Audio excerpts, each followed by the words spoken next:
माय हे घे दीदीचा फोन आला. बाईचा फोन आहे आणि इकडे बोलते.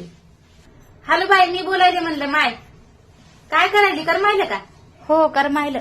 बरं बरं. माया म्हणलं सासू बरी आहे का वागायला? हो चांगली आहे. मग पुण्याला केव्हा गेले तुम्ही? 4-5 दिवस झाले आलो. झाला का पसारा गिसारा लावणं? गहू तांदूळ इकूनच नेला असेल. इकडचं किती खावा माय, गहू तर मरणाचे महाग असतील तिकडे. नाही नाही, आम्ही आटा पाकिटच घेतोय. बरं बरं, 5 किलो आटा पाकिट किती दिवस जाते मग तुम्हाला? आपटीनं राहत जा माया, नवऱ्याचे जास्त पैसे खर्च करू नको.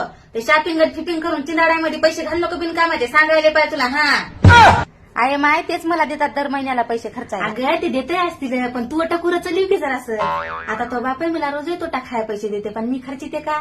नाही. आपल्याला कोणी खर्चाय पैसे दिले तर आपण खर्चायचे नाही, तसेच जमा ठेवायचे आणि 4-5 तोळ्याचं बिस्किट करून लपून ठेवून द्यायचं.